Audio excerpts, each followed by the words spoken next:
ચાલો વિદ્યાર્થી મિત્રો, આર્યમ એજ્યુકેશનમાં આપનું ફરીથી હાર્દિક સ્વાગત છે। આજે આપણે ધોરણ 12 નામાના મૂળ તત્વો ભાગ 1 પ્રકરણ નંબર 6 પૂર્ણ કર્યું। હવે પ્રકરણ નંબર 7 ભાગીદારી પેઢીનું વિસર્જન, જે બોર્ડમાં ગુણભારની દ્રષ્ટિએ 8 ગુણભાર ધરાવતું ખૂબ જ અગત્યનું ઓર માર્કને સ્કોરિંગની દ્રષ્ટિએ ખૂબ જ અગત્યનું પ્રકરણ છે। તો સૌથી પહેલાં વિસર્જન, તો કોઈ પણ ભાગીદારી પેઢીનો અંત આવે તો એને વિસર્જન કહેવાય। હવે ભાગીદારી પેઢીનું વિસર્જન એટલે કોઈ એક સિવાય બધા ભાગીદારો અથવા બધા વતી કોઈ એક ભાગીદાર સિવાયના બધા ભાગીદારો નિવૃત્ત થાય, નાદાર થાય, મૃત્યુ પામે અને એવા સંજોગોમાં ભાગીદારી પેઢીનો ધંધો કાયમ માટે બંધ કરવામાં આવે તો એને ભાગીદારી પેઢીનું વિસર્જન કહેવાય। બધા અથવા બધા વતી કોઈ એક સિવાય બાકીના બધા ભાગીદારો નાદાર થાય અને પેઢીનો કાયમ માટે અંત આવે તો એને મિત્રો ભાગીદારી પેઢીનું વિસર્જન કહેવાય। હવે જે ગયું પ્રકરણ આપણે નિવૃત્તિની અંદર જે કોઈ એક ભાગીદાર નિવૃત્ત થતો તો, મૃત્યુ પામતો તો અને બાકીના ભાગીદારો ભાગીદારી પેઢીનો ધંધો ચાલુ રાખતા હતા, તો એવા સંજોગોમાં ભાગીદારીનું વિસર્જન થતું હતું, પેઢીનું વિસર્જન થતું નથી। પહેલાં જે 3 ભાગીદારોની ભાગીદારી હતી એમાં એક નિવૃત્ત થાય, મૃત્યુ પામે તો બાકીના 2 ભાગીદારોથી ભાગીદારી પેઢી ચાલુ રહે, ભાગીદારી પેઢીનો ધંધો બંધ થતો નથી, તો એને મિત્રો ભાગીદારીનું વિસર્જન તરીકે ઓળખવામાં આવે છે। અને કાયમ માટે જો ભાગીદારી પેઢીનો ધંધો બંધ થઈ જાય તો એને ભાગીદારી પેઢીનું વિસર્જન તરીકે ઓળખવામાં આવે છે। બંને એક એક ગુણ માટે ભાગીદારીનું વિસર્જન અને ભાગીદારી પેઢીનું વિસર્જન એક ગુણના અર્થ માટે ખૂબ જ અગત્યના પ્રશ્નો છે। હવે ભાગીદારી પેઢીના વિસર્જનની રીતો અથવા પદ્ધતિઓ જણાવો, તો એમાં મુખ્ય 2 પદ્ધતિઓ, એક સામાન્ય વિસર્જન અથવા અદાલતના હસ્તક્ષેપ સિવાયનું વિસર્જન। સામાન્ય વિસર્જન અથવા અદાલતના હસ્તક્ષેપ વગરનું વિસર્જન અને બીજું અદાલત દ્વારા વિસર્જન। એવો પણ ટૂંકો પ્રશ્ન 2 પદ્ધતિના નામ જણાવો એવી રીતે પૂછાઈ શકે। હવે સામાન્ય વિસર્જન અથવા અદાલતના હસ્તક્ષેપ સિવાયના વિસર્જનની રીતો જણાવો, તો એમાં મિત્રો પહેલું સર્વસંમતિથી।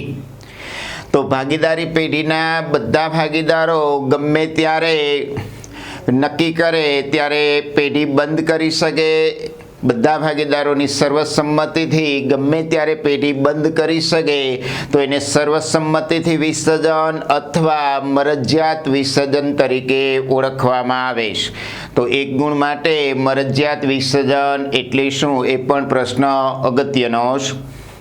બીજું કરાર દ્વારા, તો જ્યારે ભાગીદારી અસ્તિત્વમાં આવી હોય, ભાગીદારીની શરૂઆત કરી હોય ત્યારે કરારમાં દર્શાવ્યા મુજબ ભાગીદારી પેઢીના અંત આવી શકે, અસ્તિત્વનો અંત આવે, પેઢી બંધ કરી શકે તો એને કરાર દ્વારા ભાગીદારી પેઢીનું વિસર્જન કહેવાય। ત્રીજો નંબર કાયદા દ્વારા વિસર્જન। તો 1932ના ભાગીદારી કાયદાની જોગવાઈનું પાલન થતું ન હોય અને એવા સંજોગોમાં ભાગીદારી પેઢીનો ધંધો બંધ કરવામાં આવે તો તેને કાયદા દ્વારા વિસર્જન કહેવાય અથવા ફરજિયાત વિસર્જન તરીકે ઓળખવામાં આવે, જે પણ એક ગુણ માટે ખૂબ જ અગત્યનો પ્રશ્ન છે કે ભાઈ ફરજિયાત વિસર્જન એટલે શું। તો કે 1932ના ભાગીદારી કાયદાની જોગવાઈનું ભંગ થતો હોય અને તેવા સંજોગોમાં ભાગીદારી પેઢીનો અંત આવતો હોય તો એને કાયદા દ્વારા વિસર્જન અથવા ફરજિયાત વિસર્જન તરીકે ઓળખવામાં આવે છે। હવે એવો એમાંથી બીજો ટૂંકો પ્રશ્ન કે કાયદા દ્વારા વિસર્જનના 2 સંજોગો જણાવો। તો એમાંનો પહેલો કે ભાઈ બધા અથવા એક સિવાય બાકીના બધા ભાગીદારો નાદાર થાય। આપણી ભાગીદારીની વ્યાખ્યા કે 2 કે 2 થી વધુ વ્યક્તિઓ હોવા જોઈએ, તો અહીંયા બધા ભાગીદાર નાદાર થાય એટલે ભાગીદારીનો અંત આવે। વ્યાખ્યાનું પાલન થતું નથી અથવા એક સિવાય બધાના આધાર થાય તો એક જ વ્યક્તિ હશે તો એ એકાંકી પેઢી બની જશે, માટે એને ફરજિયાત વિસર્જન અથવા કાયદા દ્વારા વિસર્જન કહેવાય. અને જ્યારે આપણે વ્યાખ્યા જોઈ કે બે કે બેથી વધુ વ્યક્તિઓ કોઈ કાયદેસરનો ધંધો ચલાવવા માટે એકત્ર થાય અને નફો નુકસાન યોગ્ય પ્રમાણમાં નક્કી કરેલા પ્રમાણમાં વહેંચવાની સંમતિ દર્શાવે તો એને ભાગીદારી પેઢી કહેવાય. જ્યારે અહીંયા પેઢીનો ધંધો ગેરકાયદેસર બન્યો, કાયદેસરના ધંધા માટે જ તમે ભાગીદારી શરૂ કરી શકો તો ત્યાં પણ વ્યાખ્યાનું પાલન થતું નથી. 1932ના ભાગીદારી કાયદાનું પાલન થતું નથી, માટે એને કાયદા દ્વારા વિસર્જન અથવા ફરજિયાત વિસર્જન તરીકે ઓળખવામાં આવે છે. ત્યારબાદ ચોથો નંબર, ચોક્કસ ઘટનાને કારણે.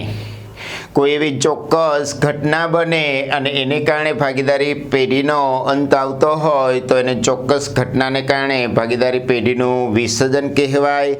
આવી ચોક્કસ ઘટનામાં ચોક્કસ મુદત પૂર્ણ થવાથી ભાગીદારીનો અંત આવે. માનો કે કોઈ વ્યક્તિ 5 વર્ષની મુદત માટે ભાગીદારીમાં ભેગા થયેલા, હવે 5 વર્ષ પૂર્ણ થઈ જાય, મુદત પૂર્ણ થઈ જાય તો ભાગીદારી પેઢીનો અંત આવશે. બીજું કે કોઈ ચોક્કસ ઉદ્દેશથી હેતુને આધારે ભાગીદારી શરૂ કરેલી હોય, હવે હેતુ પૂર્ણ થઈ જાય તો પણ ભાગીદારીનો અંત આવશે. કોઈ 10 માળની બિલ્ડિંગ બનાવવાની, બિલ્ડિંગ બની જશે એટલે એનો હેતુ પૂર્ણ થઈ જશે અને એવા સંજોગોમાં ભાગીદારી પેઢીનો અંત આવશે.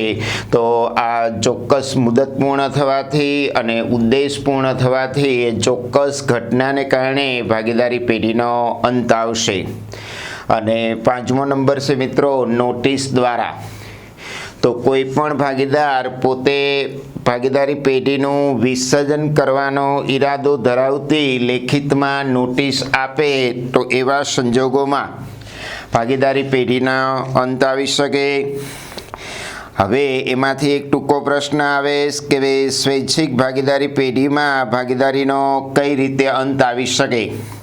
તો સ્વૈચ્છિક ભાગીદારીના સંજોગોમાં કોઈ પણ ભાગીદાર ભાગીદારી પેઢીનું વિસર્જન કરવાનો ઈરાદો ધરાવતી લેખિતમાં નોટિસ અન્ય ભાગીદારોને આપે તો આવા સંજોગોમાં નોટિસમાં જણાવેલી તારીખથી અથવા અન્ય ભાગીદારોને નોટિસ મળે ત્યારથી ભાગીદારી પેઢીનો આપોઆપ અંત આવશે, ભાગીદારી પેઢીનું વિસર્જન થશે.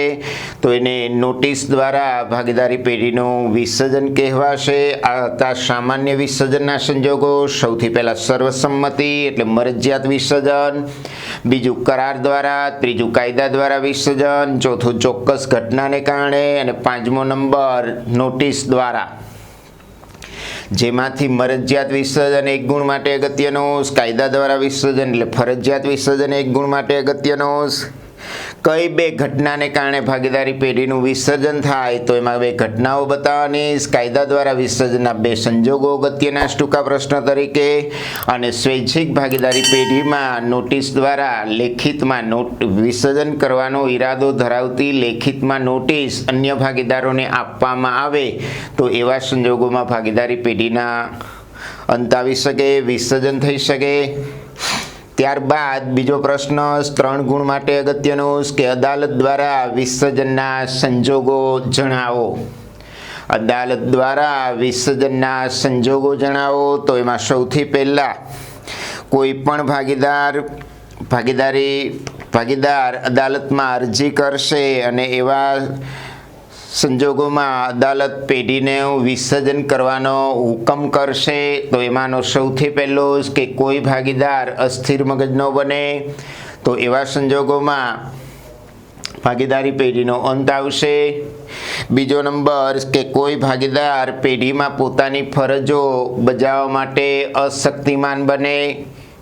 ત્રીજો નંબર કોઈ ભાગીદાર પેઢીના હિતની વિરુદ્ધ વર્તન કરે. ચોથો નંબર કોઈ ભાગીદાર પેઢીની જે શરતો હોય એનો ઈરાદાપૂર્વક વારંવાર ભંગ કરે. 5મો નંબર કોઈ ભાગીદાર પોતાનો હિસ્સો અન્ય ભાગીદારની સંમતિ વગર બીજાના નામે તબદીલ કરે, હસ્તાંતર કરે, રૂપાંતર કરે અથવા તો પોતાનો ભાગ બીજા ભાગીદારને વેચી આપે તો એવા સંજોગોમાં પણ અદાલત દ્વારા પેઢીનો અંત આવશે. છઠ્ઠો નંબર, પેઢી સતત ખોટ કરતી હોય, ખોટ સિવાય ધંધો ચાલુ રાખી શકાય તેમ ન હોય તો એવા સંજોગોમાં પણ અદાલતમાં અરજી કરવામાં આવશે અને પેઢીનો અંત આવશે.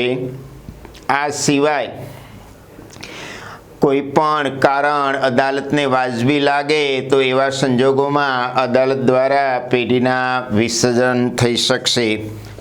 તો આ તો અદાલત દ્વારા વિસર્જનના સંજોગો. તો એમાં સૌથી પહેલાં કોઈ ભાગીદાર અસ્થિર મગજનો બને, કોઈ ભાગીદાર પોતાની ફરજો બજાવવા માટે અશક્તિમાન બને, કોઈ ભાગીદાર પેઢીના હિતની વિરુદ્ધ વર્તન વ્યવહાર કરે. ચોથો નંબર, કોઈ ભાગીદાર પેઢીની શરતોનો વારંવાર ઇરાદાપૂર્વક ભંગ કરે, કોઈ ભાગીદાર પોતાનો હિસ્સો અન્ય ભાગીદારની સંમતિ વગર બીજાના નામે તબદીલ કરે, હસ્તાંતર કરે.